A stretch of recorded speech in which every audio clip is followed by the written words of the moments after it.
Welcome to the UDP broadcast, a podcast where a bunch of friends get together and talk about game-related topics, offering both informed and uninformed opinions. And with me tonight, absent unfortunately, is Luminary. He's in the chat. He can say hi, and you can say hi to him. I am also joined today by the wonderful wife, Crit, my ever-living wonderful wife, Crit Chicken, and also Nordic Cajun. Say hello, everyone. Sorry for party rocking. Hey, copyright.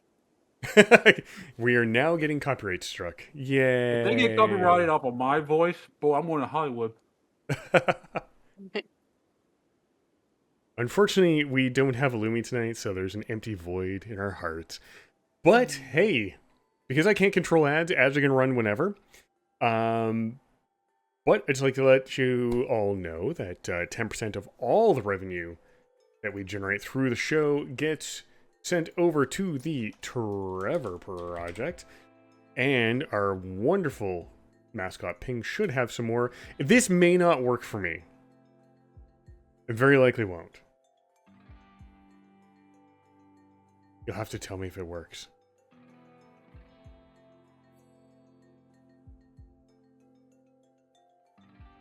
Alright. Did it work? I hope so, or I'll be sitting here in silence for no reason. Cool. So I'm going to assume it didn't. Just because I don't, like, it's sitting on a bot, and I don't have the bot, so I can't make the bot work. But in case you didn't know, the mission of the Trevor Project is to end suicide among gay, lesbian, bisexual, transgender, and questioning young people by providing them resources and, counseling and everything. And it is a wonderful charity. I highly recommend you look into it. Our default option for the channel is to donate to them instead of giving us money because we don't need it, but people in that community absolutely need help. Based on the world we are in today. But starting us off tonight, some more heavy stuff, and unfortunate stuff. It's not video game related. Unfortunately, for those of you who may have watched Space Ghost Coast to Coast, the iconic voice of Space Ghost, Mr. George Lowe, he unfortunately passed away this week at age 67. It's really sad. Breck's the last one left. Yeah. The OG crew, he's the only one left. Big Andy. I know Andy. I know Andy hard. And Raina was sending me stuff about this all week. It's hard, especially since he's a resident of the county that I live in. So yeah, so I mean, if you go to Polk County Sheriff Office, you can see videos and pictures of George actually with K9 Zorak. Oh. So even they actually paid tribute to him. It's really nice that they named Zorak after the character. That's awesome. Yeah. Aw, that makes my heart hurt. Yeah, it sucks. Yeah. Okay, everybody raise your glass. We're doing a toast to Space Ghost, Coast to Coast. F's in chat. Mad respect for anyone who's a voice actor, especially a show as iconic as that. It didn't run at all in Canada for very long. I think it ran one season. But I am aware of it, and of course I am aware of Andy Merrill through Raina. I passed. Yep. COD passed. COD passed! I do believe that Cartoon Network did all of them dirty. Like, oh, absolutely. Space Ghost Coast to Coast was the Brak Show was the reason that there is an Adult Swim. If it wasn't for them, we would have nothing. No home movies, no, Aqua Teen. Even George Lowe was on Aqua Teen as himself. So. Well, and didn't Harvey Birdman air on that channel as well? Yes. Yep. Yeah, and I love Harvey Birdman. Like, I have all the seasons. Did you get that thing I sent you? Did you get that thing I sent you? Absolutely. I would recommend watching Jellystone if you can, because George Lowe did have a part. He did play a part in Jellystone as Space Ghost. It was like his farewell. Speaking of Space Ghost, not to like make light of the situation, you know, I never got that comic from them. Oh Neither no. have I, What the heck, man? I blame Adult because I got Swim. the Yeah, I got the autographed one, but I didn't get it. Nope. I have to go look at the website. Like, bro, where's my Space Ghost? I really need it right now. I could be reading that in honor, but no. I want to go look at Rude. old Space Ghost episodes now. Right. I hate to say, a lot of my stupid humor comes from that era. Like, I used to stay up late watching that show all the time. I got so mad when they left us on that cliffhanger and didn't let them finish the season out or the storyline. For those of y'all who have watched the show, who those y'all don't, they left us hanging bad because they just told them, "No, we're done with the show." Boo. That's a shitty way to treat people, like, not only voice actors, artists, and writers and stuff, but also the fans. Like, not even giving anybody any closure. That's as bad as when they were canceling Futurama every, like, year. God damn, Okay, dude. why are they canceling it this time? But no, it's just that's two great voice actors that we've lost this year now. Two very iconic ones. I mean, Space Ghost, he's way above and on a higher level. But that's two great voices that will never hear grace a new project again. And it's so sad. And all my love and respect goes out to not only him, but his family and all of his adoring fans. Yep, and Andy especially, because I saw the video that Andy posted, and he's obviously very, very broken up over it. That really sucks. But let's read a passage here from Kotaku's article. Mr. Lowe got he was born in Florida in 1957 and got his first radio job at the age of 15. And in the 1980s, he began doing some voiceover work for TBS and later Cartoon Network. Space Ghost Coast to Coast was his first real voice acting role, with Lowe portraying the silly and boisterous Space Ghost from 1994 to 2004. Lowe's voice and his comedic timing helped turn Space Ghost, a previously forgotten cartoon superhero from the 1960s, into one of Cartoon Network's and later Adult Swim's most iconic and popular characters. And for those of you who didn't watch the show, he actually did occasionally portray the character as a live action character. Is a little bit of that show that I saw with Raina, they cut between the cartoon and then live action and then back to cartoon. That's kind of neat. Yeah, like we're in nostalgia land now. We are, and you know, and that hurts. Like seeing your coworkers go, and especially if you're really close and friendly with them, and it's never easy. So, in order to pile on the shittiness and the pain, we're gonna go straight into Balatro. What? Remember Balatro? So the creator, there's an article from Polygon,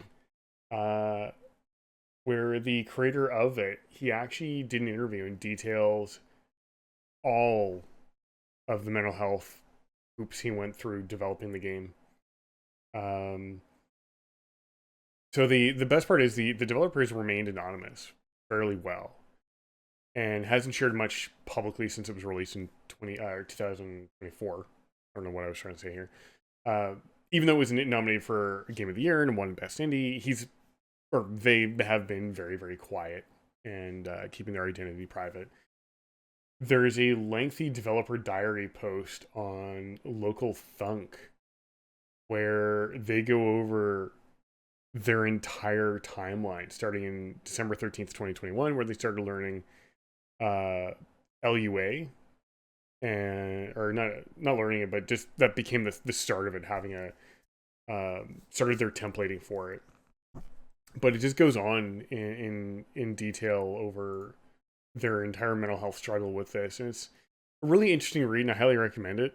I'll throw a link in the chat for people if they are so interested.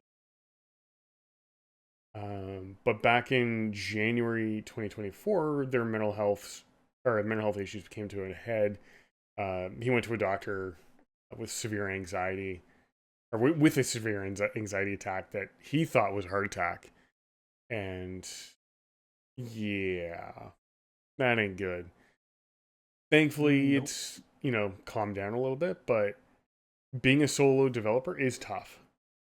It really, really is tough. And if you are a developer out there and you're listening to this podcast, one, hey, thanks. Two, take care of your brain. You only have one brain. You have one heart, one brain. Take care of them. You need to take care of your body. You need to take care of your brain.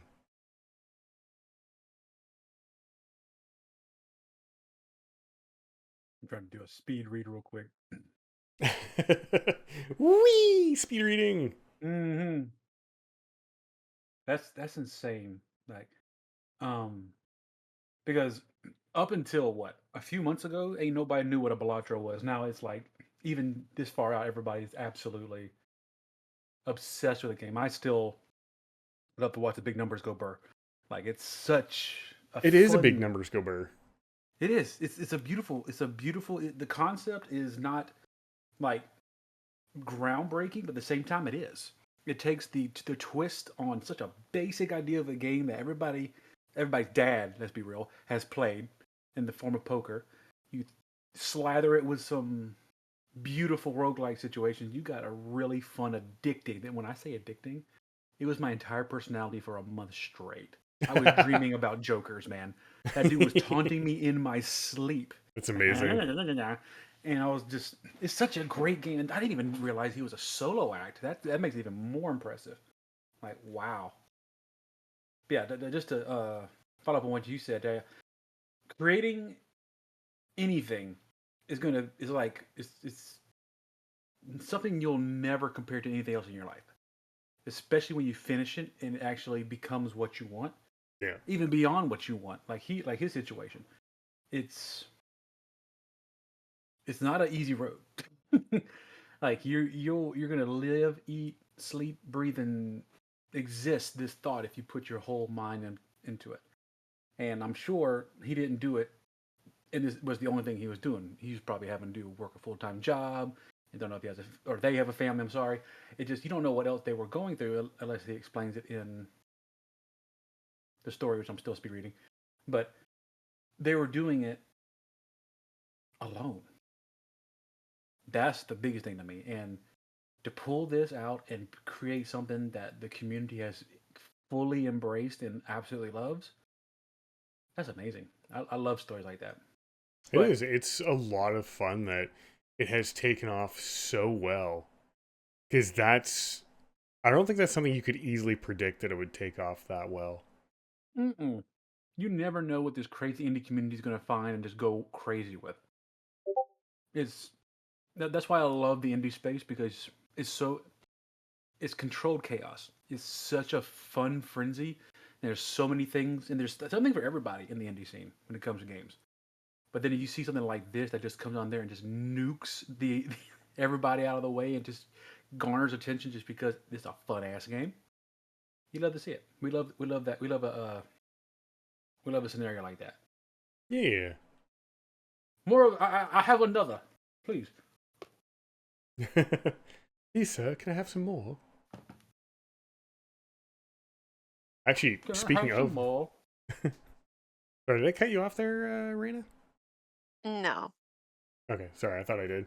But this kind of transitions into the next thing. Have you guys heard of split fiction? No. No. Okay. So it's a game that's coming out. It's in development. The protagonists are a pair of women.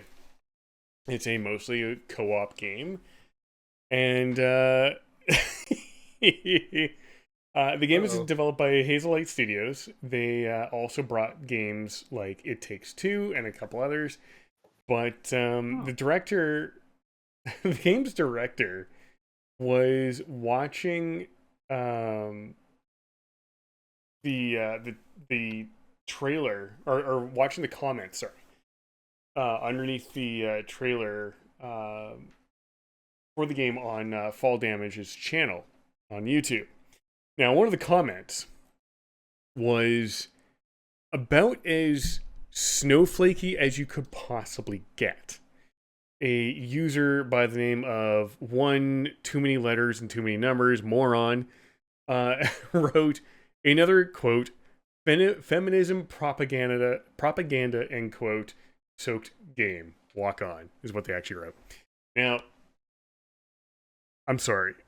There's two women who are leading the game. If that makes you uncomfortable, then you need to just get off the internet and go outside. And you're a goddamn pussy. Holy shit. Oh You're upset that women are the Just stop there. No. Just stop there. You cannot believe women. Yeah, exactly. Stop there. That is their entire issue. Absolutely. It's, oh my god, women. Yeah, you know what? If girls scare you, don't worry. They're probably even more terrified of you because you're probably stinky. You're probably a big piece of shit. Don't worry. And nobody likes the opinion of an unwashed ass. And they will stay away from you. Don't worry. Start throwing deodorants at them. Here, catch. Oh my god. Fire in a hole. So the director of the game, Yosef Fares, apparently he was at a loss of words when he saw that. Like, he's just like, what?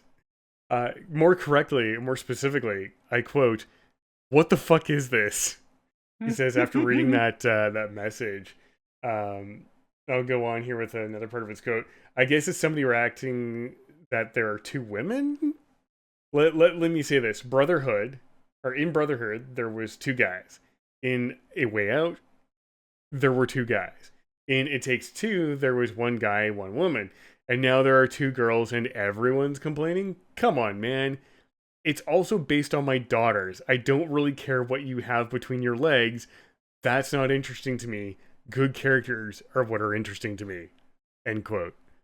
Say it one more time for the assholes in the back. The people that just should not be allowed near... To breathe.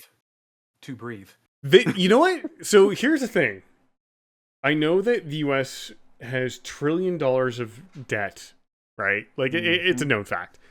How about this? People with that kind of attitude, we start charging an oxygen tax, and they owe the government, for whatever country they're in, they owe the government trillions of dollars in taxes for just fucking breathing and stealing otherwise useful oxygen for other people. Well, it needs to be able to be applied to our politicians too, so make sure that counts. Oh, no, 100%. It just goes again. If you're a misogynist or sexist or racist or, transphobic or whatever the fuck else, if you're a bag of hammers, bag of hammers are useful. If you're a piece of shit, you need to be paying an oxygen tax because there's no excuse for your existence. Seriously. Like, holy shit. Who cares that the protagonists are women? If that bothers you, you're not the kind of person who should be on the internet. In fact, you should probably be in a therapy session to learn how to deal with your latent anger towards women. I don't know who rejected you that you thought you were entitled to have, because obviously that's what you think about women. But you're a piece of shit and you need help. Go get help. All I have to say is, why are you mad? It's just a game. It's just a game. Why you have to be mad? It's only a game. Why you have to be mad? It's the only thing that came to mind. Like, that's perfect. Oh my god, that's perfect, sweetie. More of that. Like, oh my god, I haven't heard that joke or that comment in literal years. Excuse me. It's only a game. Why you have to be mad? Oh my god. Oh, speaking of mad, if I can segue into a quick what's it called? Topic. Yeah. We didn't get to talk about it last week because of technical issues, but last week was Pokemon week. Yes. Raina, did you get to watch the presentation at all? no. No. I'll do a quick recap. Let's go. I had to watch it after work because those of y'all who don't know what I do, I work in a medical lab, and I expertise in, if that's even a word, urine toxicology. Expertise? That's the word. You're an expert I'm tired. in... It's been a long week. You're an expert in certain fields? My brain is officially shut down for the week because of all I have to do this week. I am if I mess up on words, expertise. I am stealing that now. You're welcome. You can have it. My main focus in the lab is running machines that do urine drug toxicology. Was Oh, it When I so fun. it's for drug testing, so you could say you're in trouble if someone gets it? God damn it. yes, I need that on the flash over my machines because that is hilarious. Like look at So someone me and like you looks like you're in trouble. mm-hmm. Why That's don't you have a awesome. seat over here? God damn it. What? The reason why I say that I go to is Fark because to read urine jokes. I don't expect them in my daily life. Only on you're Fark. married to rain on it. I'll get used to it. I know. Reason I even mention that is because I work from 6 to 2:30, and when I say I work from 6 to 2:30, I work from 6 to 2:30. I do not stop working with urine all day. I average Piss. I am the pee king, At Wait, the wait, end wait, of the wait. shift, you get pissed off. dude. That's better You than know, being pissed on. So yes, here's a question. Relates to being pissed on. Have you uh-huh. dropped piss on yourself? No, but So you haven't had a golden shower yet? no, I have not. I avoided all golden showers. My brain is like R. Kelly. Mm-hmm. No. Or is that Diddy? On Or both? No, it's R. Oh, Kelly. I it's know. R. Kelly. It's R. Kelly. No, Yeah. It's Diddy is a it's baby the oil. lube that's Yeah. yeah, gross. I bet it's kosher. God Okay. damn. Yeah. God. Anyway, Jesus. I average about 300 patients a day in terms of testing. So my ass is busy. So when I got off of work, I was like, "Ooh, it was Pokemon." So I literally just jumped in my truck and turned the video on. Um, Overall, it was about 85% of what I expected. They had a new expansion for the the pocket trading card game, future updates for their other games like Unite and Pokemon Sleep and all that bull. The new anime series, like new section of the anime series coming out. All the stuff you expect from a Pokemon Day. I was hoping for one of three things, and I got one of the three things. I was expecting or hoping for one, any kind of like duo release game to go along with Legends ZA. Because when they released Pokemon Legends Arceus, oh my god, is it 5 years now? Holy shit, that was a long time ago. They released Shining Pearl and Brilliant Diamond pretty much alongside of it because it was the same region. It was a remake of the old game to go along with the cool new. Oh my god, this is the greatest mechanics they've done in a Pokemon game ever with Legends.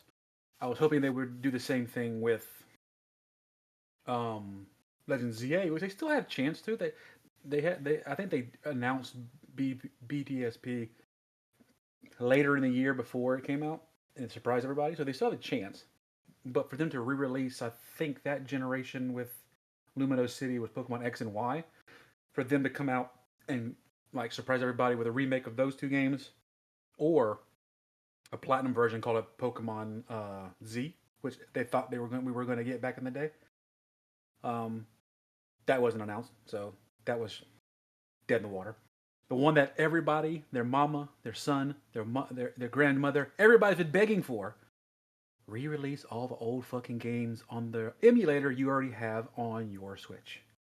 You have a Game Boy Advance.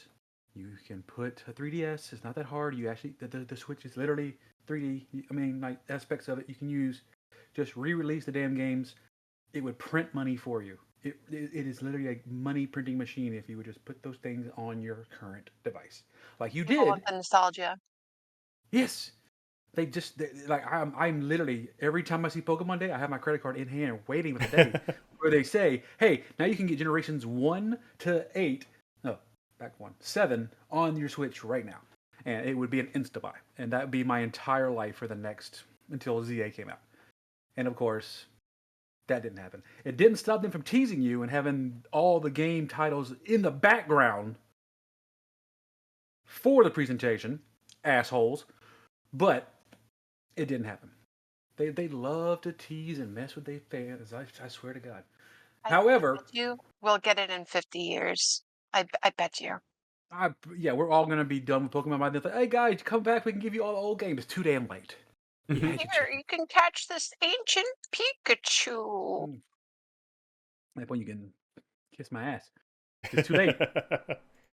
But they did in this. If they didn't do this, it would have been a complete waste of time. They did show actual gameplay footage of the new Legends game, and it kind of rolls back to the whole snowflakey and title situation that you talked about in the previous topic.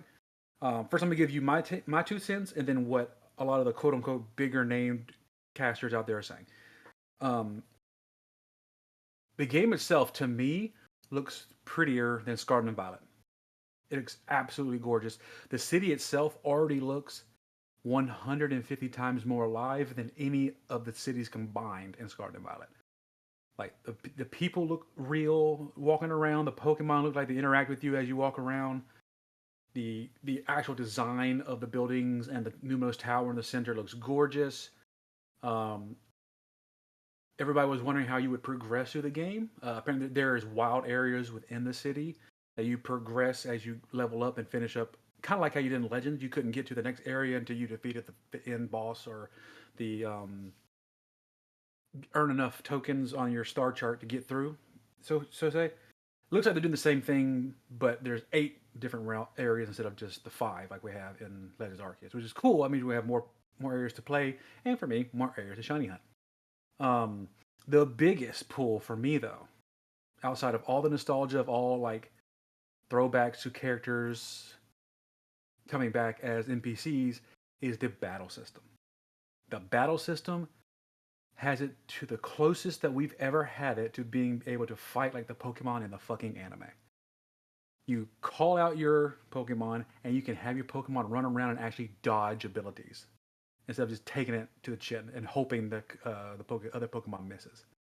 Your abilities have cooldowns. You can't just spam Water Gun or Flyer Blast as often as you want, but you have to predict where your enemy is going to be going. You have to. It's actually an intelligent aspect to the game instead of a game of rock paper scissors that Pokemon has had since the first generation. And to me, that is going to be a huge step in the right direction for what Pokemon needs to be. We have played. I'm chilling. I'm chilling off. Hmm? I don't want to play anything Pokemon related for a while. Well, it was not Why is coming out at the that? end of the year. Well, still, they went against Pal World, so Oh, I'm not supporting that. Oh, fair enough. I'm still salty about that. Don't get me wrong, but I also have a 9-year-old who's obsessed with Pokemon, so I can't completely let go. Plus, I hate the company. I really do. But it's more Nintendo than it is actual Game Freaks, though. You mean Nintendo don't? Yeah, it's big money maker daddy that wants his cut because he's dumb and he hasn't made anything genuinely creative in decades. Which is why I'm excited about the game because it actually shows signs of actual ingenuity with the battle system. That's what got me most excited. Nintendo having ingenuity and not just lawsuits? I'm not giving Nintendo a single point of credit. That's all Game Freak. Nintendo don't get no credit for this bullshit. But the aspect that you're able to move around and dodge and you have to plan your next attack, that is going to probably be what's going to be the biggest pull of this game. Now, of course, most of us, we just wanted something to eat when it came to any kind of content, and a lot of us are really happy with what we saw. They were quiet about this game since last year's Pokemon Presents. They gave us that quick little cool futuristic teaser with nothing, and they didn't say a word about it until this past Pokemon Day, which is how you're supposed to do it. You're not supposed to try to shell out a game every single year. You're supposed to put your whole creative process into something because they saw how bad of a mess Scarlet and Violet was. Still a great game. Probably one of the best stories they've told in a very long time in Pokemon Scarlet and Violet. But the game, even today, is still a buggy ass mess. I actually had my game crash on me for the first time the other day, and I laughed. I was like, we are in 2025. And modern day technology cannot handle Pikachu's fat ass. It's amazing. Is it thick with 2 C's or 3? It depends. No, that's Scarlet and Violet. That's the 3 C's. Oh, no, I mean Sword and Shield. I'm sorry. Chunkachu. That dude is Chunkachu. Mm-hmm. Chungus Chew. Yep. Big, And the big majority of Chungus, this... big Chungus, big Chungus. That's the most you're getting out of me. Hey, I will take it. I mean, I could hit the button, but I really don't know what it's going to sound like because I didn't test my soundboard before I went with this. I can't even find mine. So hopefully that played through. I'll have to wait for chat to tell me if that came through or not. I'll just assume it did because I don't have an audio monitor. Otherwise, that goes. But a lot of the bigger quote unquote casters and people who like say they have their finger on the throat, as it were, of the pulse of the Pokemon community, they're complaining about everything and every aspect of the game, saying the game doesn't look good, saying that the map looks like it's going to be limited, even though you might be able to go to a second story that might increase the area a little bit, and they're questioning if the battle system is even going to be any good. I'm like, my guy, we lived through arguably the worst period of Pokemon ever with Scarlet and Violet. We are ready for a game that works, that looks good, that's fun to play again, that doesn't crash when you're in the middle of trying to capture a Pokemon. This game looks like it could be a step in the right direction, and all they can do, as per the entitled side of the Pokemon fandom, was complain about every aspect of it. So, assholes suck. And I hope their game crashes on day one. But yeah, that's I give the actual Pokemon Day probably I give it a 7 out of 10. Pikachu is cute with his little TV attack. The updates to the games are pretty cool. Me and Little Man are fans of the Pocket card game. We open packs every day. It's just part of our routine now. But if Legends looks as good as it does now and gets even better before the end of the year, I won't call it a comeback, but I'll call it a step in the right direction. And in discussion. Next. Well, on an insanely unrelated everything, how many of you guys have played games like Viscera Cleanup Detail or Power Wash Simulator or My buddy Crime talks about Power Wash Simulator all the time. All right. So have you ever played those kinds of games, like those real life sim games? I have not, no. I've never actually got my hand on one. Okay, so I did the house flipper one. Okay, yeah. So did you enjoy that game? That's all right. Was there things you liked about it, things you didn't like? I mean, I liked flipping houses. I felt like I could actually flip a house without being a handyman. There you go. Hey.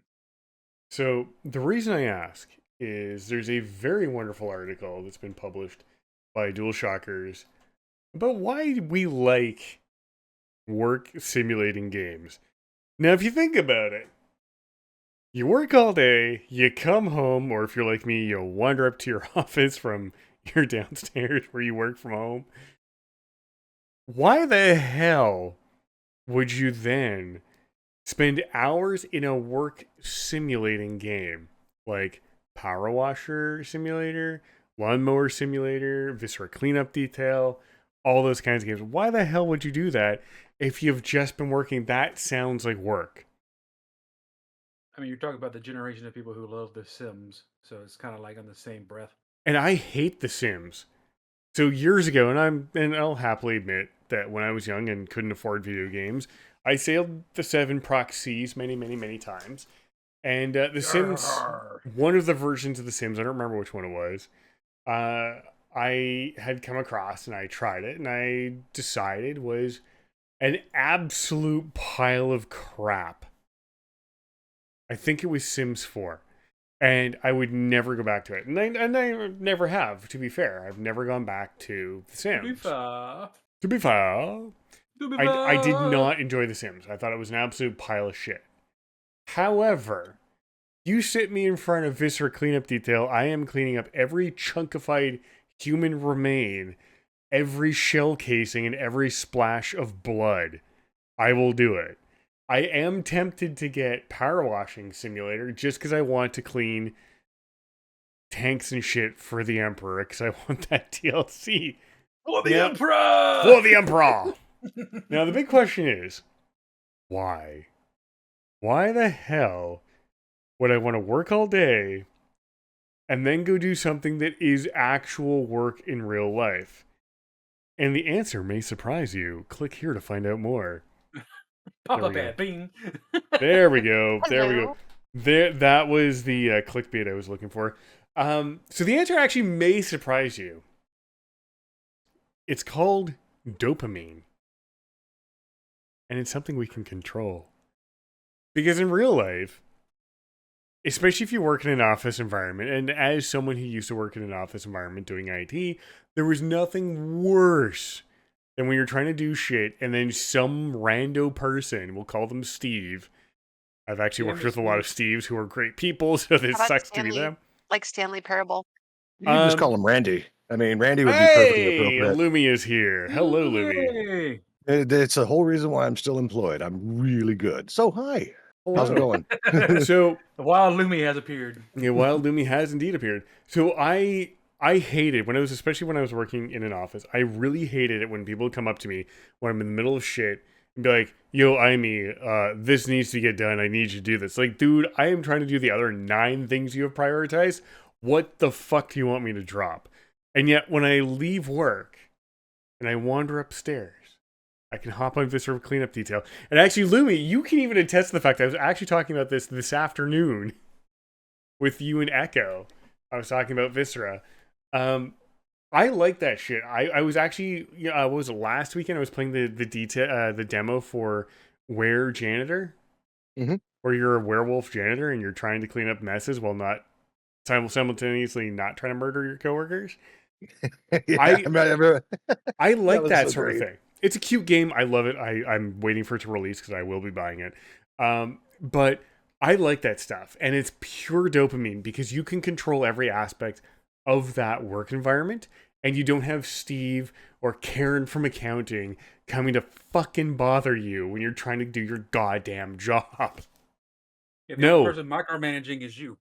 Exactly. And like on a Friday at 3 o'clock in the afternoon is the god-awful worst time for either person to come up to you and be like, "Yo, Amy, I need this done like 2 hours ago.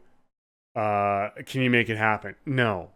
But that sounds like a you problem. Yeah, it sounds like a fuck you problem is what it sounds like.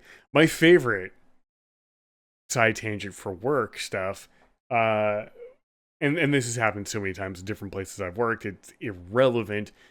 It would always be like, "Hey, I have a huge presentation coming up, and I've got like 20 participants that need laptops, or 100 people that need laptops. Can you have that done for Monday?" And it's 3 o'clock on a Friday. I have thankfully, fortunately, misfortunately, I don't know, never worked, except for one place, in the same city as my head office. And more often than not, those places where I've worked at a remote location, where my head office has been in a different city, I have required people in head office to turn shit on for me.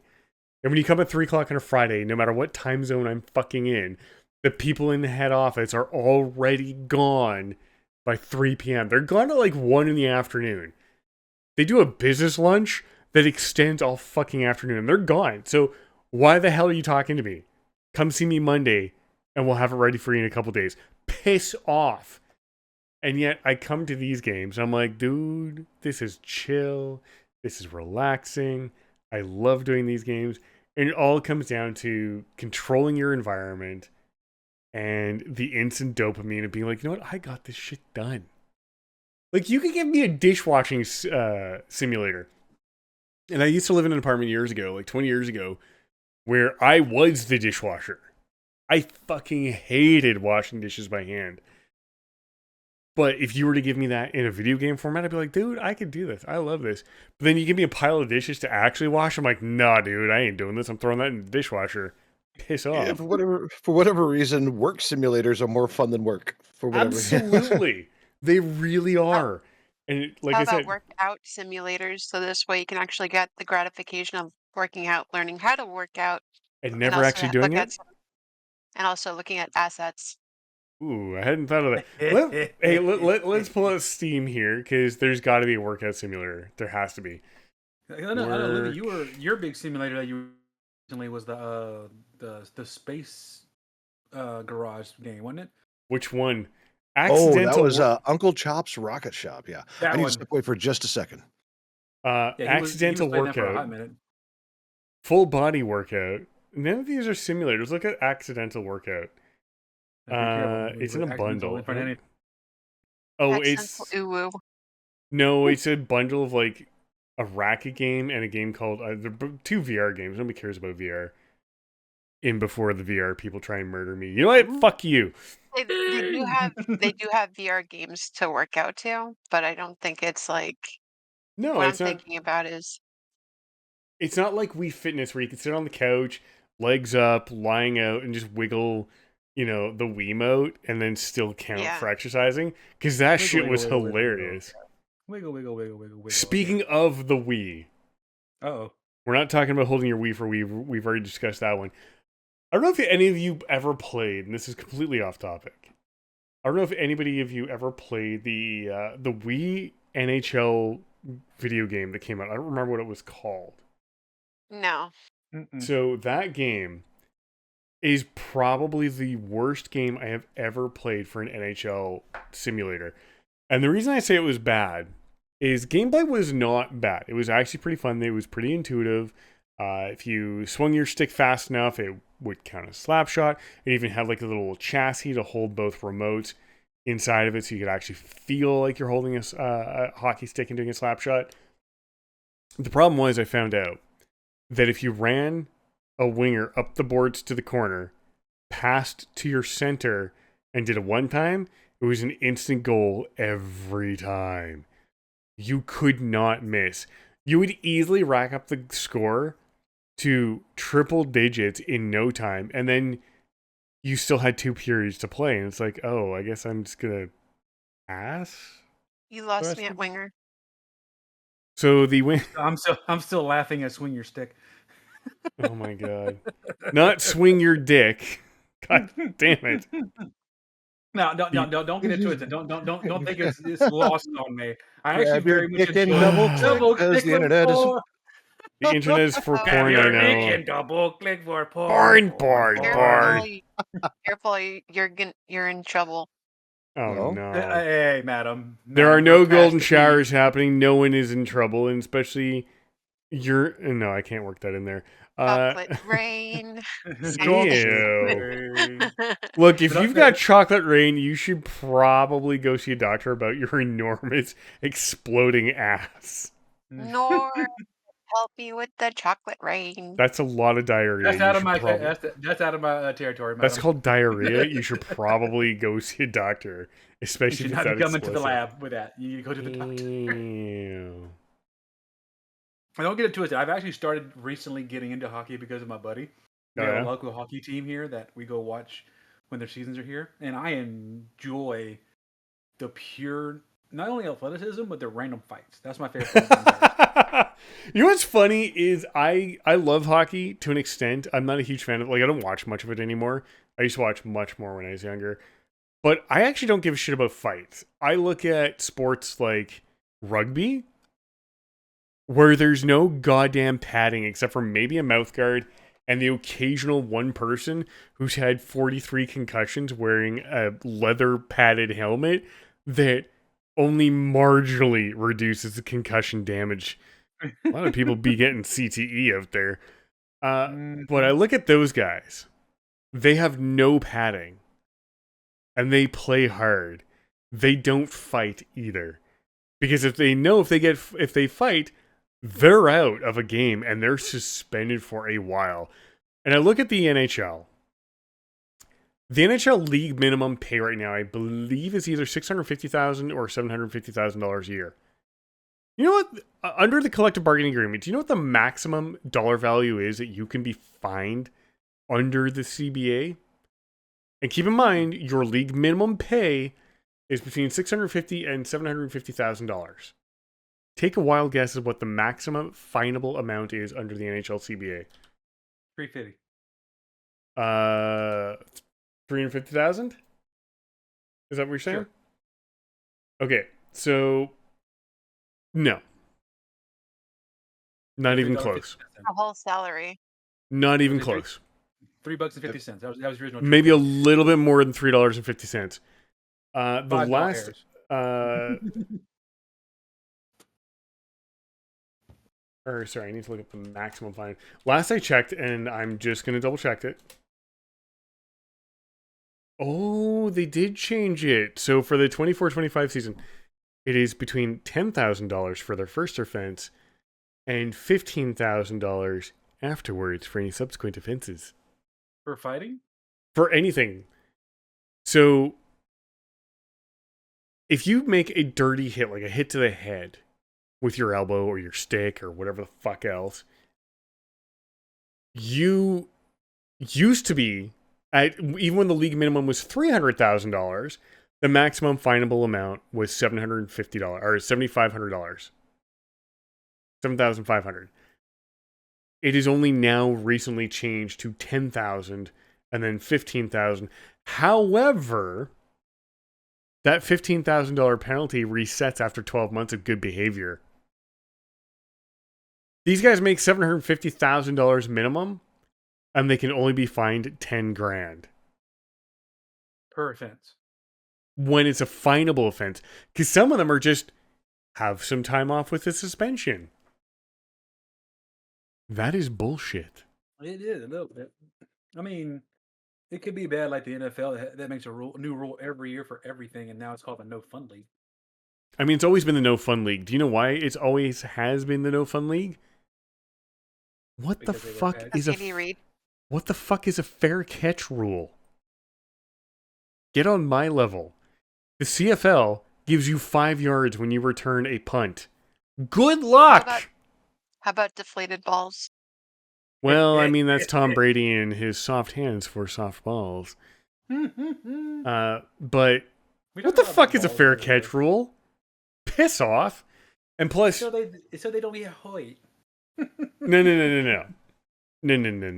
not at all. The CFL, Canadian Football League, has a longer field and it's girthier.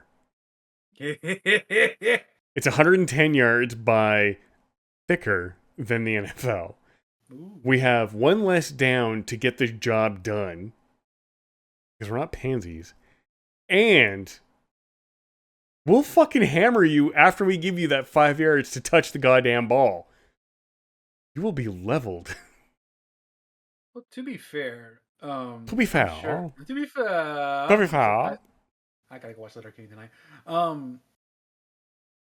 Did that come out? I mean, rugby's been out a lot longer than the CFL, right? I'm assuming. The CFL started in 1940, 30. What about rugby? It depends on league. So, let me see here. 1958 was the inaugural season of the CFL. Rugby.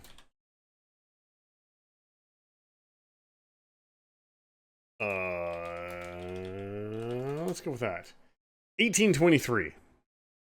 Okay, so since 1823, they were used to bashing their heads in playing rugby. Absolutely. I think they're tougher than NHL players. I'm not even comparing apples to oranges there. I'm talking about NFL, like Okay. Our version of quote unquote football. So I don't get The baby league, yes. yeah. The NFL. I will absolutely call it the baby league until you get one less down. You're thicker and longer.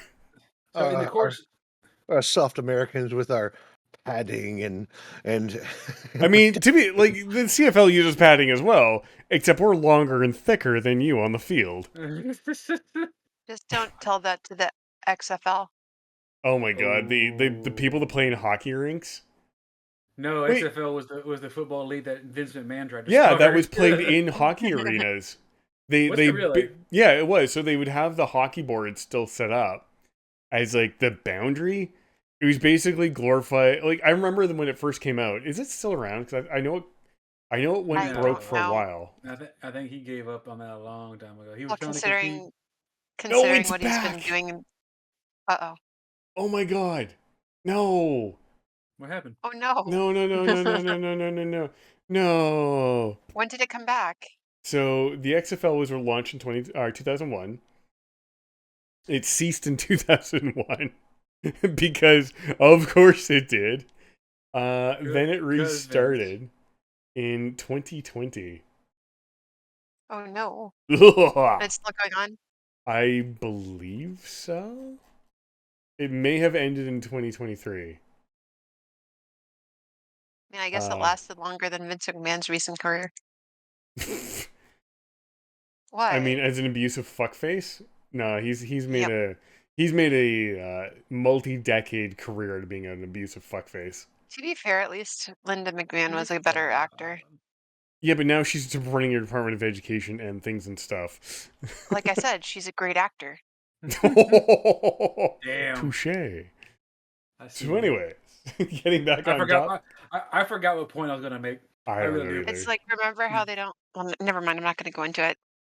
Wait, since we rolled into the wrestling topic, WrestleMania watch party. Sure. What watch party? WrestleMania, the Super Bowl of wrestling, as it were. It's their big the hoorah Nerd every year. Bowl. That's it. Only if Undertaker wins the main event. I just want to see Mr. Sacco one more time. One last time. Isn't it one more time? Yes. Yeah. Yes. But I said one last time. I was playing off of I'm her. unrelated, and Echo would appreciate this. I really miss Daft Punk. I'm sad that they stopped. They get me through work days a lot. I'm sitting there just jamming too. And they night to get lucky. Oh, hey. Unrelated. Unrelated. It's war crime time. Uh-oh. War crime. Yeah, my RimWorld session's been idling in the background, and someone showed up. Goody. But anyways, The spare parts delivery has arrived. I need some hearts and lungs and kidneys, please. Thank you. Unrelated, semi-related, but not related. Did you guys know that Fortnite is being sued again over its item shop? Oh Yay. no! Not again. Yeah. What'd they do this time? So, I'm trying to read quickly because I wasn't prepared to say this. So the FTC, Let me be me. Damn it. What? I'm gonna get so many copyright strikes from YouTube. You guys I are love gonna it. kill It's me. great. Feels so empty without me. And I didn't even hear 3/4 of it, so it's all right. I'm here for it.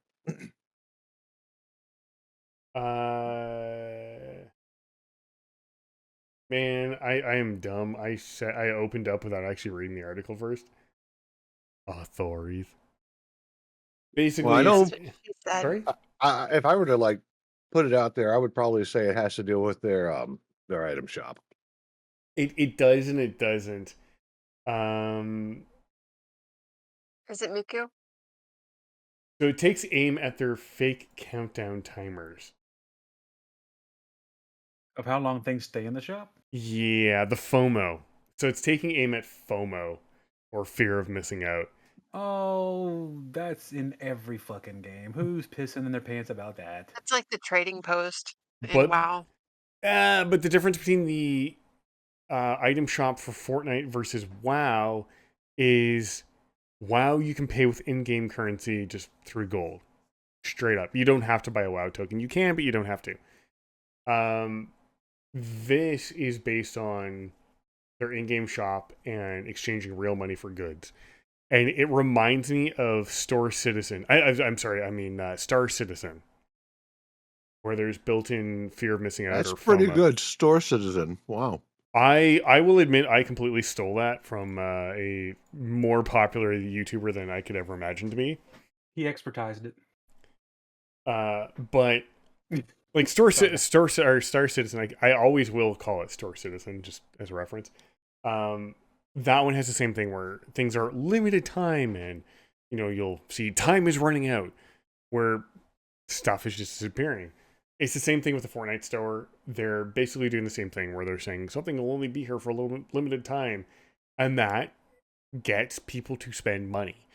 And you got to remember, these games are targeted at a specific demographic, and I do not approve of that. I've heard people argue, and the person last I had that argument with will remain anonymous, that, well, they should have better control over their money. Except not everybody does. And it's not that the person just willy-nilly spends all their money. It's because they have an addictive personality, and that's what these things exploit. The fear of missing out exploits people relentlessly to get them to think something is going to disappear, and they have to act now, get it before it's gone, which is why we see a lot of advertisements saying, act now. Well, yeah. Or if you call right now, we'll give you this. Yeah, and the wait, there's more. Like, all that is the fear of missing out being burned into your skull, that you have to do it right away or it's going to be gone forever. And I love it when I see it in commercials, because that commercial will air like 90 times. If it was really an act now, you would see that commercial once and once only, not over the next 16 months. Oh, you see it in the TikTok feed now yeah. too. Like every other feed is of something they're trying to peddle. Like, I am so angry that I bought this at full price. Now it's on sale for that. Like, fuck you. You didn't buy shit. You're advertising it so you could make money. Don't even. I mean, I did get Tyrell's charger or whatever from World of Warcraft, because they finally had it after, what, 20 years? And I couldn't miss out on that. I could not justify missing out on that. And that's the thing. It's using that I fear of skipped missing out out on on you. I skipped out on the Gilded Brutosaur, which was like $100 for it, but I don't regret Tyrell's charger. No regrets. No regrets. Mm-hmm. No regrets. Well, and that's the thing. Like, stuff like that is done to attract you to an item, and then it, not quite, but very almost kind of sort of forces you to buy it. Because if you are susceptible to manipulation in that style, where you have to have the latest greatest, even if it puts you out of house and home, you're going to find a way to afford such things. And it's exploitative. And like I said, I've had this argument with somebody else who will remain nameless, but they were of the opinion that, well, you should just manage your money better. That is a kind of response you get from someone who has never known or never dealt with someone who has gone through addictions, or known someone who's gone through an addiction problem. And that's what it stems from, is you're exploiting the weakness of someone's personality and their core being, where it's easy to manipulate them into doing stuff they don't normally want to or would normally do. And it's disgusting.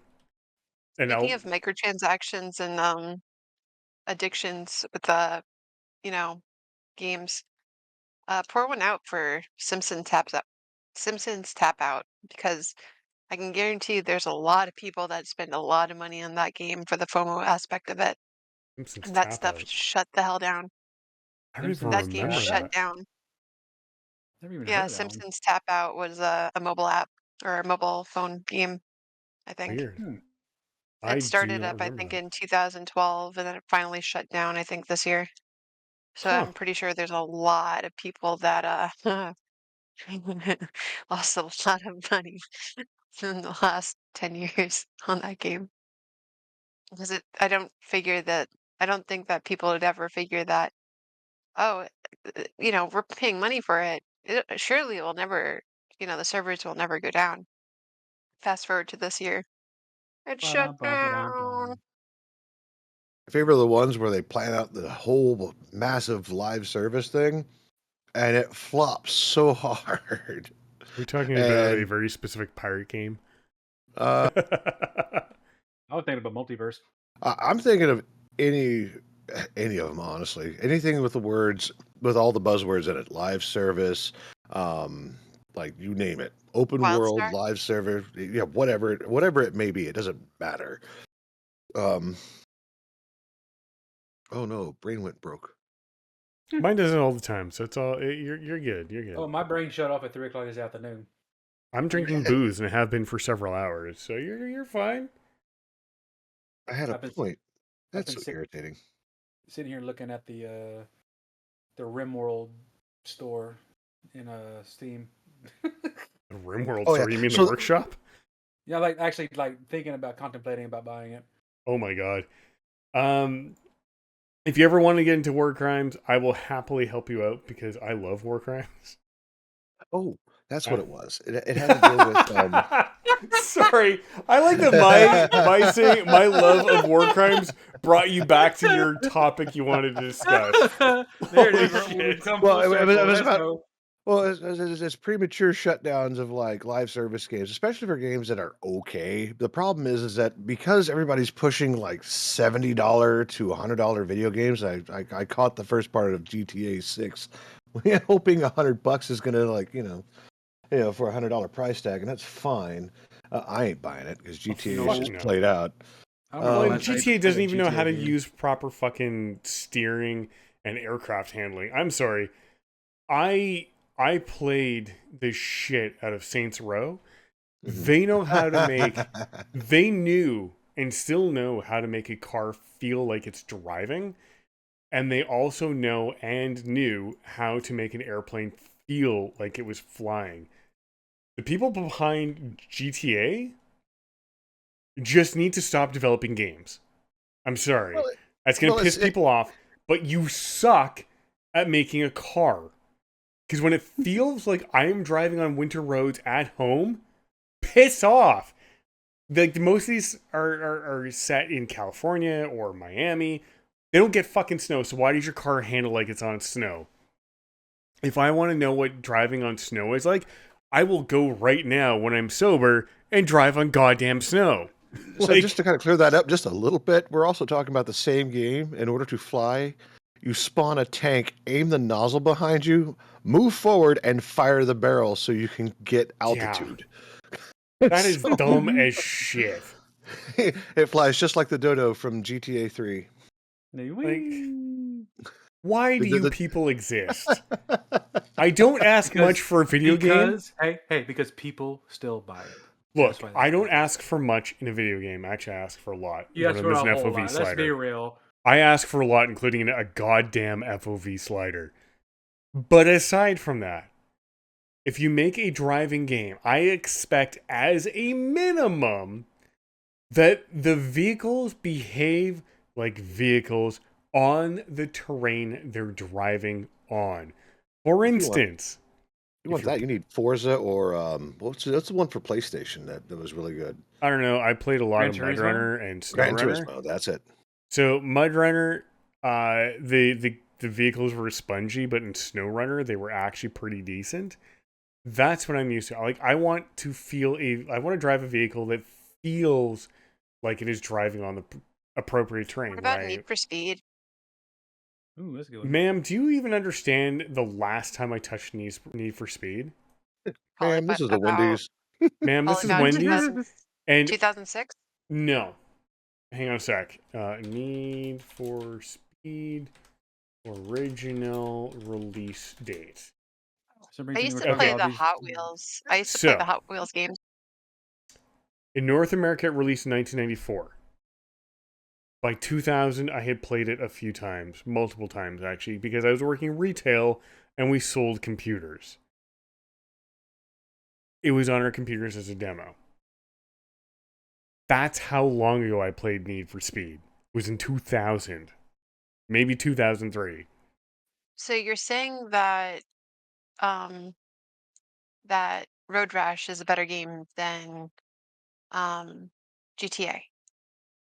I don't think I ever played that.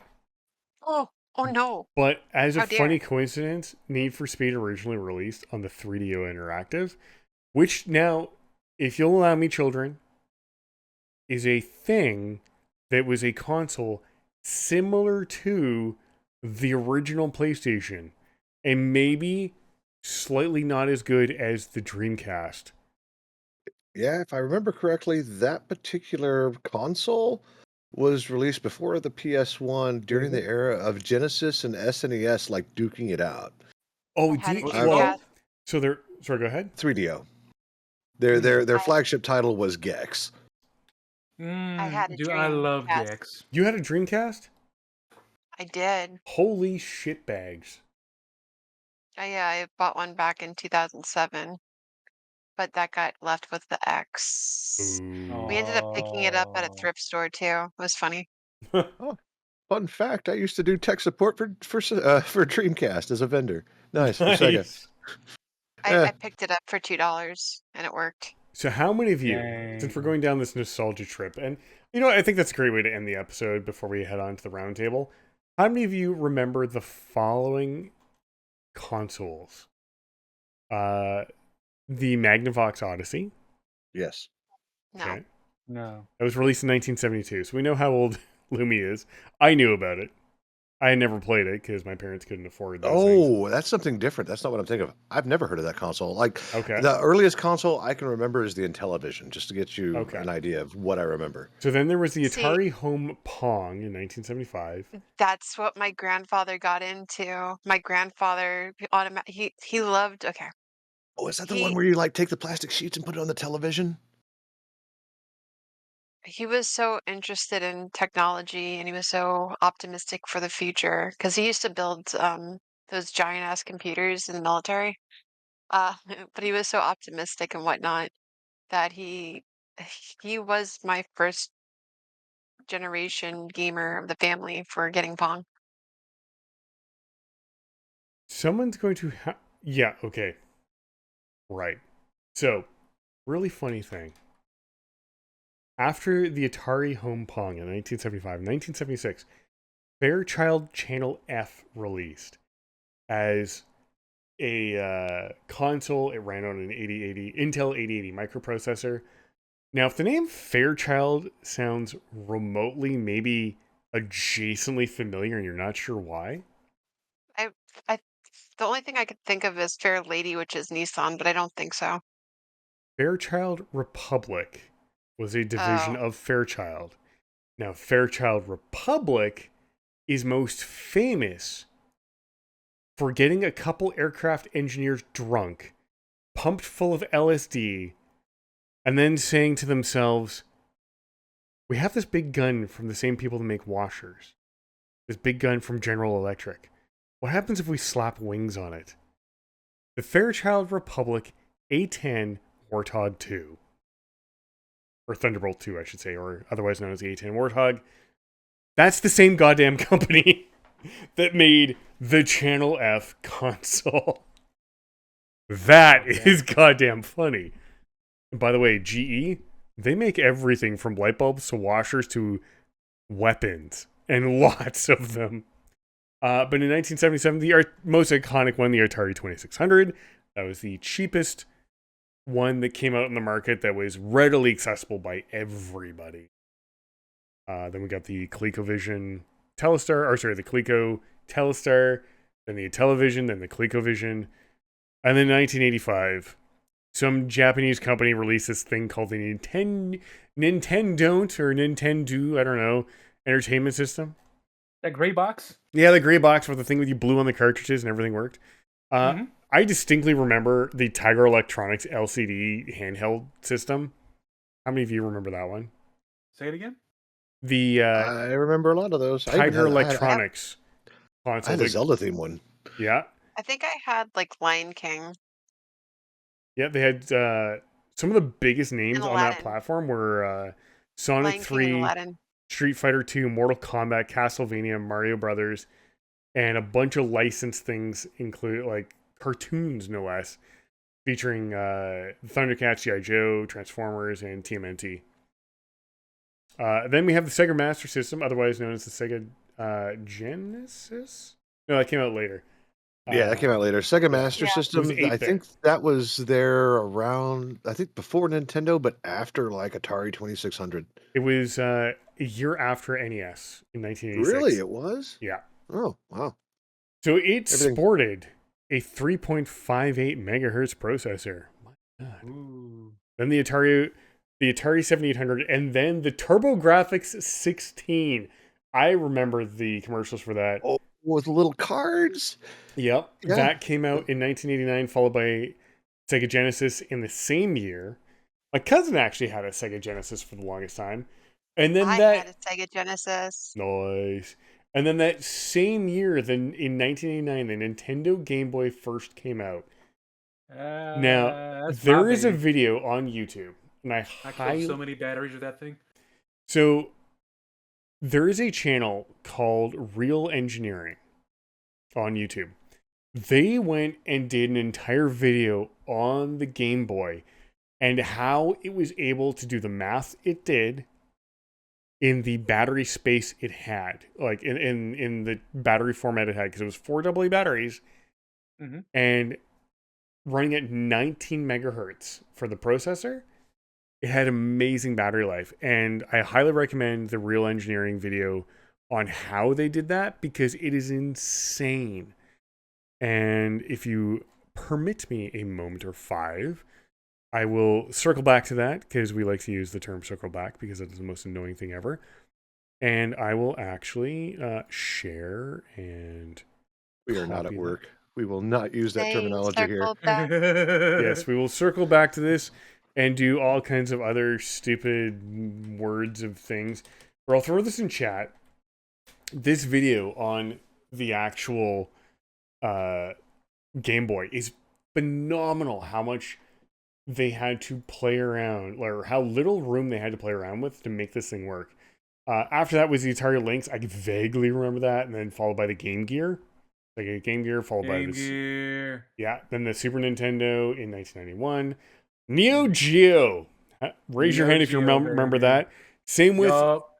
in 1991, same year as that in the NAS in 91 with the Neo Geo, and also the Philips CDI. I remember the CDI. I never had one. I had it. I had it, and I had Space Ace and golf with, I think, Eugene Levy hosted it. It was like Nice. mini golf, and it was great. And I think what else did I get for it? I got a few titles for it, but it wasn't. It was very underwhelming, right? Like, I think because I had all kinds of consoles, and that was like the last console I went to unless somebody wanted to play golf, and that's it. Which is funny because it had licensed games of Mario and Zelda on that platform. And then, By the way, holds the title of worst Nintendo licensing ever. shh, we don't talk about that. But in 1992, a year later, we had the Sega CD. Now, how many of you have ever seen the Sega Tower of Babel? That's the one where you had like it was like the brick CD drive on the bottom with the Genesis on top with the 3DX or the 32X on top Yes. of that, and it had like 18 power cords that you didn't have enough power slots for. Well, it was that. It was the Sega Master System with the Sega CD, the CD add-on, the what the fuck was that called? It was it's bothering me. What was the Game Shark? You remember those things? I remember that. Oh, It had that plugged into that. It had the 16-bit add-on. That thing. I might in my wallpapers folder. I may still have that photo because it was one of the greatest things ever to see just that massive pile of tech all plugged into each other. And like, if I ever find it, I will post it up in the Discord, by the way. I highly recommend you come and join the Discord. But yeah, it was like every single Sega adapter for, oh yeah, we also had the 16X adapter and 32-bit adapter. Yeah, it was amazing. But that was cool to see. But yeah, after the Sega CD came the 3DO in 1993, followed by the Atari Jaguar same year. And then the Sega 32X, which didn't perform well, as far as I remember. That was in 1994. And one of the most insanely ahead of its time consoles that got a bum rap and a bum run, really, was the Saturn in 1995. And then there's that thing from Nintendo in '95 that we just skip over entirely. Something about a boy and being virtual. No. I played Mario Tennis in that thing. It was okay, but it was wireframe, and it was just not. The world was not ready to look at things in wireframe, so it was kind of awful. 95 held or is when the original PlayStation released, followed by the N64 in 96, which I played the shit out of the GoldenEye 007 game. I think GoldenEye. GoldenEye 007 is the most iconic game for that. You might claim one that of the top three. I'll give you one of the top three. I think Turok is way up there as well. but I think Turok is below Diddy Kong Racing and Banjo and Kazooie. Those two were my. Or That was my Banjo-Kazooie. top three. That was my top three. Dude, Banjo Kazooie, I could play that game over and over and over. I and over. never played anything, and I'll be first to admit this. I never played anything other than GoldenEye 64. And the funny thing is, for hardcore PC gamers who, like myself, have a hard time playing anything on a console that's a first-person shooter, GoldenEye 64 or GoldenEye 007 is the only game we will ever play as a first-person shooter on a console. And it's just the way the controls were laid out. It was strange at the time, but we were able to handle it, and I've never been able to play an FPS on a console ever again. The only console FPS I ever had any luck with would have been the Halo series for the Xbox. And that was it. Nothing compared to GoldenEye though. GoldenEye is the standard. Yeah. It was really well done. It was a lot of fun to play. We had the PlayStation original. Yeah, I did that one. And 98 had the Game Boy Color, followed by 1999 Sega Dreamcast, which I think, again, was beyond its time. But unfortunately didn't. Like, Soul Calibur was good. House of the Dead is okay. But it just did not have the marketing behind it that the PS2 that came out a year afterwards and the PS1 had. Nintendo was already losing the console war to Sony. The GBA tried to pick that back up, and then Microsoft's first foray, and I remember distinctly trashing Microsoft's Xbox when it first came out. I ripped into that thing like there was no tomorrow. I thought it was going to be a piece of garbage. I thought that it would never go anywhere.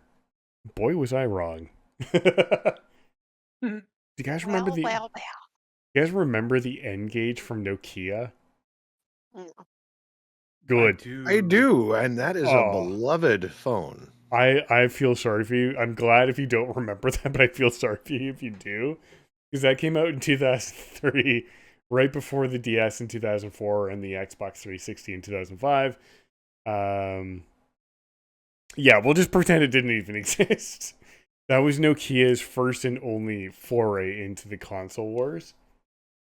I do remember there was an attempt. There absolutely was. There was absolutely an attempt with the Wii competing against the PS3 in the same year. Except, while the Wii got a lot of old people up and moving around and playing bowling, because that I remember articles upon articles upon articles of old people in retirement homes playing Wii bowling and Wii tennis and getting tennis elbow at like age 90. I remember that shit, but the Wii just could not compete against the PS3. And to be fair, none of Nintendo systems can ever compare to the other ones. Like, they've always been a little bit weaker comparatively. Absolutely. And like the PS3 at the time was sporting like a very customized IBM cell processor architecture, which was for the time fucking insane. And it was actually like the cell processor was so good. Some companies that ended up actually wiping the original software on there, putting a Linux distro on them and using them as supercomputers for dirt cheap. Because of the way the cell architecture worked, you could actually do that. And that to me is insane that they were able to take a console and be like, no, I don't want your video game OS. I want a custom Linux distro that allows me to turn you into a supercomputer and then we'll network you for collective network power. Like, Jesus, that's pretty cool. So props to that shit. So that was my trip down memory lane here for a little bit. You know, if anything, Nintendo has never been top of the technology tree It ever. hasn't. It hasn't, and I get to thinking, but what they do is they try to find new ways to interact with their hardware, right? Whether it is a motion controller, and everything has a motion control. Like I Yes. think even the Switch, if you look at their controllers, it has HD response and motion, which is interesting. And you can also use it as like a pointer. There's a game that you can get called, was it Human Resources? It might be Human Resources. And and to play that game on the Switch, you had to hold the controller, and it would track your wrist movements, and you could like point and drag and things like that. So it was like an air mouse. It was a magic wand. It was kind of cool. But still, it won't do 4K. It won't process as fast as any of the other consoles, and certainly won't process as fast as a computer. But you can take the Switch everywhere. Yes. That like, okay, that's great. Like that is the console and portable console like integration resolved. I'm kind of glad they did that, but still, it's still not top line. Like the Switch 2, like yeah, it could do. They said it was going to do 4K, right, Cajun? Or is it still just straight 1080p? Mum's the word on that one. Those were, there's no telling. They'll probably get it, and they'll be like, "Oh yeah, no, so it was an oversight, but we're not going to let you know that. There's an expansion card you can use, and it'll bring it up to snuff." Yeah, Oh, dude, Nintendo 64 expansion pack. Oh my yeah. god, And it made And your that- games play better. it did. Which, to be fair, I think a lot of the games that play on the Switch bad, sort about it, probably need an expansion pack. But that little expansion pack for Nintendo 64, you could not play Donkey Kong 64. It would literally tell you, "Hey, I know you want to play Donkey Kong really bad, but you will blow up your Nintendo 64. You need to put the thing in the front." I remember that that 64-bit expansion that you could install. That was a So to Nintendo's credit, that was a really cool idea to be able to build It your was console. the first aspect of DLC, but for hardware. Yeah, but I mean, if you think about it, they built into that console future compatibility and future expandability by saying, look, we know this is going to be a 30-bit thing. We know it's not going to last. But as technology improves, we are going to have an interface that will allow you to run your game through this adapter into a 32-bit system to give you a mock 64-bit environment. Like, that is pretty damn good, especially when you consider how often in development cycles, when you develop software, especially for older hardware, or you maintain software for older hardware, and you're stuck with new hardware, how you have to fake the new hardware into doing things that was only available to be done on old hardware, or vice versa. Like, that's pretty damn cool to be able to do that. And then they came out with the GameCube and fucked everything. We don't talk about the GameCube. I still have a GameCube. Thank you very much. The best feature of the was a- GameCube is the handle on the back, so when you beat your siblings with it, you had something to hold on to. There Well, was Yeah, only it's- three reasons. There's only 3 reasons to have a GameCube: Smash Brothers and the 2 3D Pokemon games that came out. Well, For they're you, also- maybe. For me, it was Metroid. That's the whole reason why I even got that brick. There was also Right. the Sega Mega Collection and also Bats and Gatos.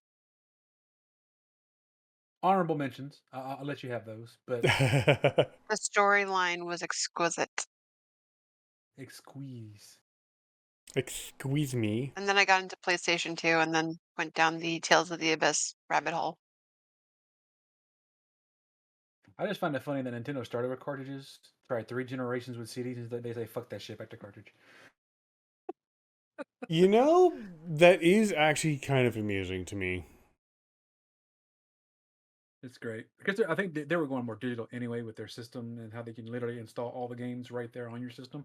I get it. And CDs are kind of on their way, or pretty much on their done. You can go any system now. You can just digitally download the game instead of having to play it on a disc.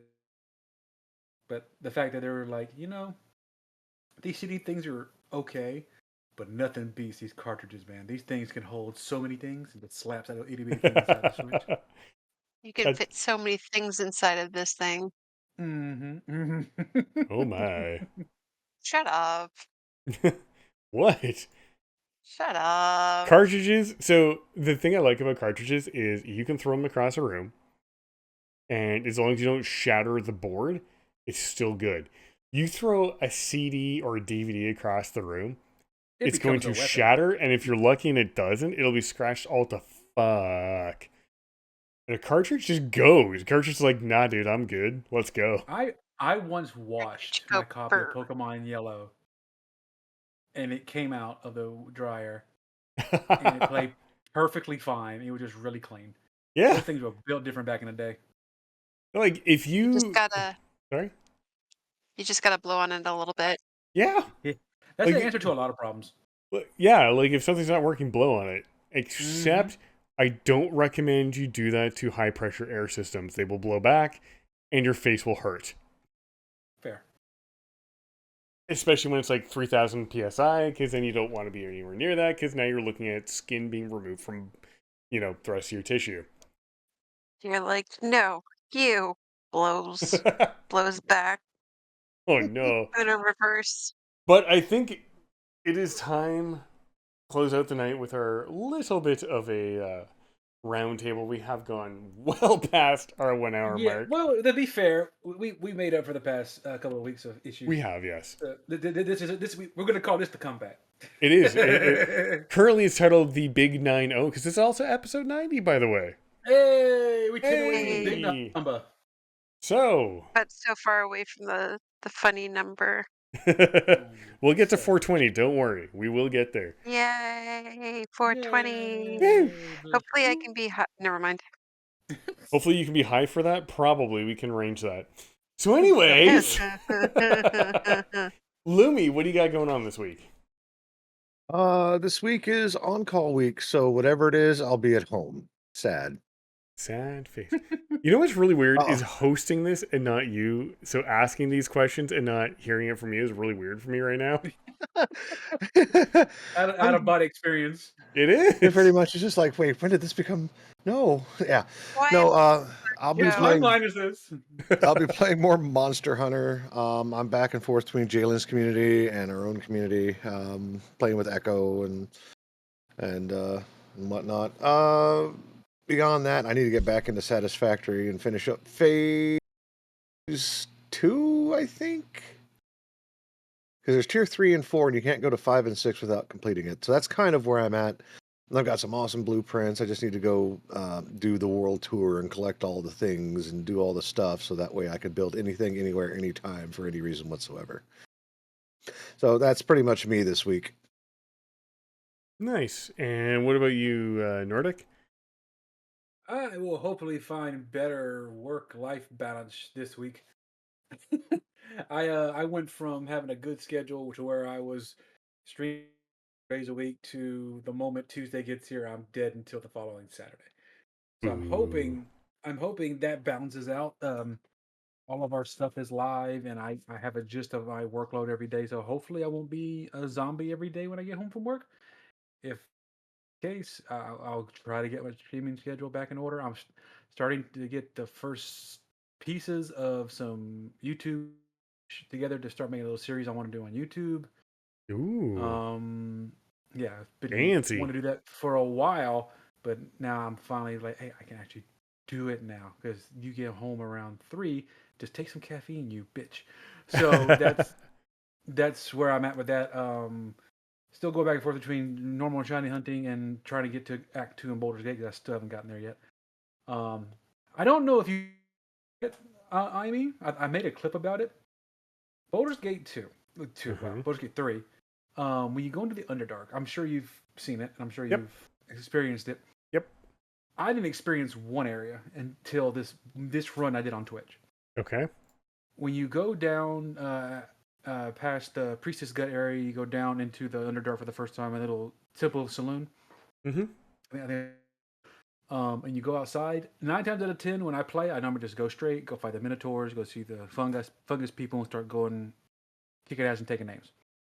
Okay. I had gotten the quest to go find the mage temple to get the mushrooms for the mind flare. I was like, you know what? I've never done that yet. Let me go try that. So I go back to the temple of the saloon, Mm-hmm. and I go outside, and I go around the corner, and I see these petrified drow. Ah, those people. Yes. Okay. Yeah. I usually Yeah. see those people right away because of the path I take, but I know which ones you're talking about. Have you ever gotten close to them? Uh, yes, because there's a No. certain thing that happens when you do that. Yes, I didn't. I didn't know that happened, Ah, and so my did you have first fun? reaction. Well, my first reaction was these bitches are going to come alive and they're going to jump me. That was my first reaction, and then I saw what actually happened. I was like, oh fuck. Yes, that thing is not fun to fight. It was not. It was a pain in the ass. I managed to defeat it and the ensuing ego trip after that. But just seeing it come from the darkness, I was like, You're like, why does pain this adult, exist? Why because are you here? every single one of my party were surprised and covered in darkness. We were fucked in the first round. So Yeah, you're like, behold. Yes, I was literally you staring beheld into the dangers. it was. Ooh. Yeah, I have to go get that. I'm gonna have to go get that clip for y'all, so I can put it in chat. I'm gonna go get it. So yeah, that was a fun fight. I really enjoyed that. it was a fun And fight, but it was just like if all the things that could have happened, that's one thing I was not ready for. yeah, when I first fought that, I was like, "Hey, cool! There's all these petrified people. Maybe I can unpetrify." Oh, what is oh my god! And the worst part is one of the campaigns in D&D I've actually played. I was playing a changeling by the name of Zanod, or as my DM called him, Zod. It was funnier. So Yeah, bow down before Zod. The very first fight we got into was with a lighthouse that was one of those things, and I got one shot disintegrated. oh, Like, just gone. I had to re-roll an entire character after the first shot it took at me because I could not roll high enough to get out of being destroyed completely. I was yeah, completely yeah. disintegrated. There's no reviving from dust. No, no, and especially, it didn't help that one of the teammates tried collecting the dust of me to maybe put me into a jar and maybe use a wish spell or something else to resurrect me. But as he was trying to collect me, the wind blew and blew me off into the ocean. Oh no! I was just gone, completely deleted. Poseidon claimed your ass. Oh, yeah. Yeah, so when I saw that, I was like, oh shit, I haven't seen this before, and I do not like this. I put the clip both in the Twitch chat and in the host chat on Discord if y'all want to check that out. Like my Hell reaction yes. to. I will check that out after the show. So next up, Raina, what are you up to this week? I was hopefully thinking about starting to stream again since it's been Yay! it's been a Do it, minute. do it, I I do it. I Do I, it. I forgot how long it's been since I last streamed, Don't worry, I so haven't unsubscribed from that channel. You still get my money. I need to check though. I need to check how long it's been, but uh, I'm I'm I resubscribed to WoW Mhm.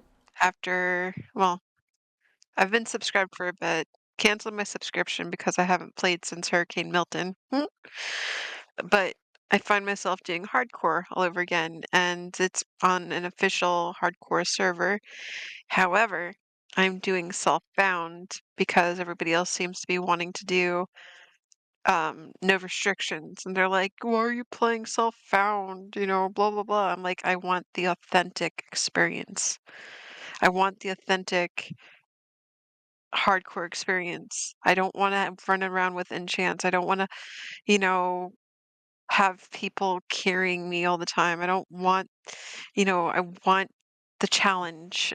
And it's like if I allow myself to be able to trade with people and, have them give me gear and this and that and the other thing, what challenge is there? Fair Feel enough. that.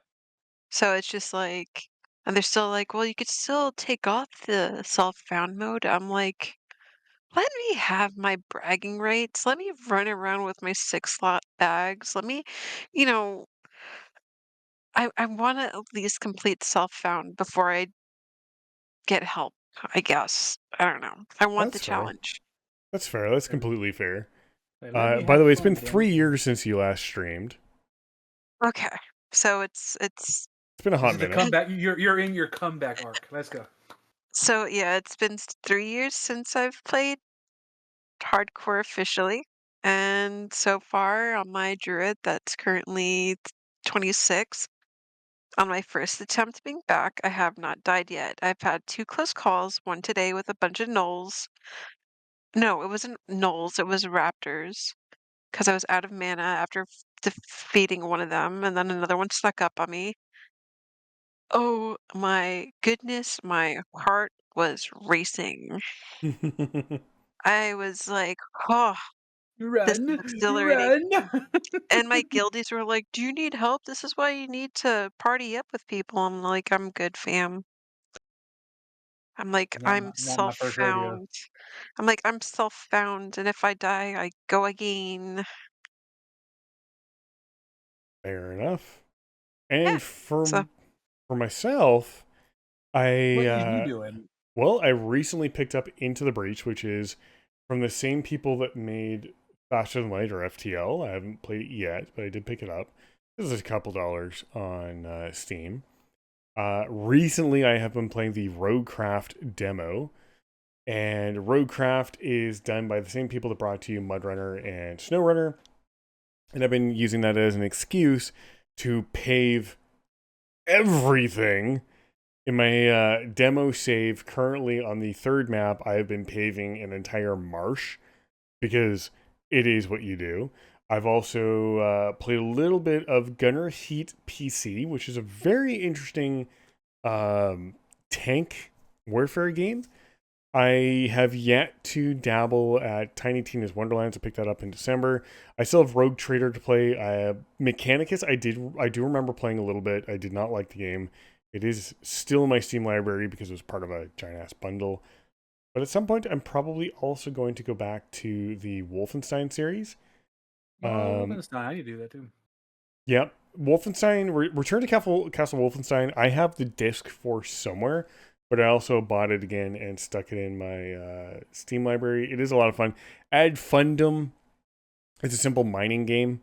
Always enjoy that.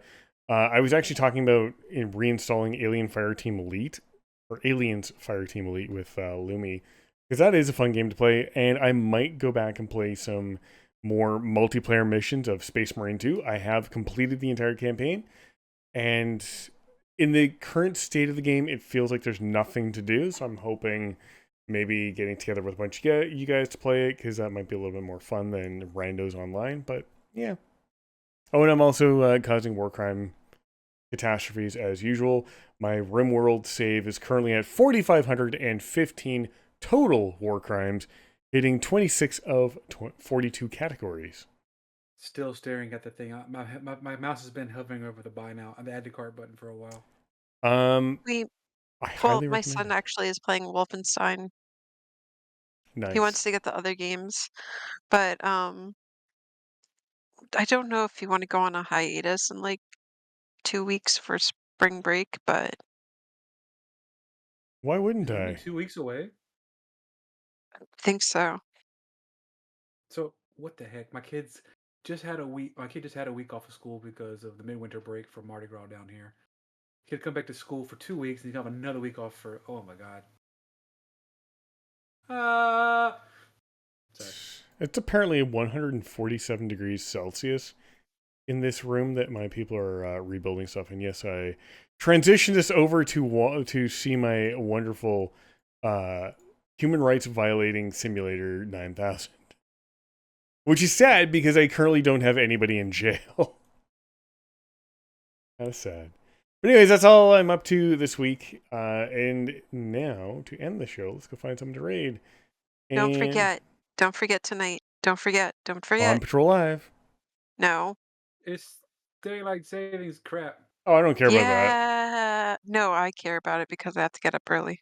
Oh, I don't. So I don't give a shit. It's a Sunday tomorrow. Well, I took up a shift, so I'm just like shit. And now I have to lose an hour's sleep, and I'm like shit. Good times. So I have D&D tomorrow. I'm excited. that'll be fun. I think Yep. we are going to head over to Greedy. Because Greedy or Jalen, because right now Greedy. they're co-streaming. I'm gonna go Greedy. Okay, if you can't do it, I'll do it. We'll find out if I can. We're gonna head over to Greedy, say hi to him, spam all the emotes, all the pings, all the IMEs, because I'm an angry barcode, and that's funny. Arrgh. And yeah, thanks for watching. We'll see you next week. In 2 weeks from now, we may be taking a hiatus because I will be in Florida. We may. Hey. Myself and Raina may be unavailable, but if the two of you guys are going to continue on the show, then we'll see you next week or 2 weeks from now. I mean, we could still do a drop in. I mean, That's we true. can. Just share a mic. It's all good. Absolutely. Yeah. We'll see you guys in next week. Next week, I definitely will not be here. I am traveling away for work-related stuff, but yeah, we'll be back. So long, everyone. Thanks for watching. Unfortunately, I don't have anybody to mutilate for you as a last thing for RimWorld. So say hi to Greedy. So long, everyone. Bye-bye. We're waiting on the raid button. We're waiting on the raid button. It should be going. Oh.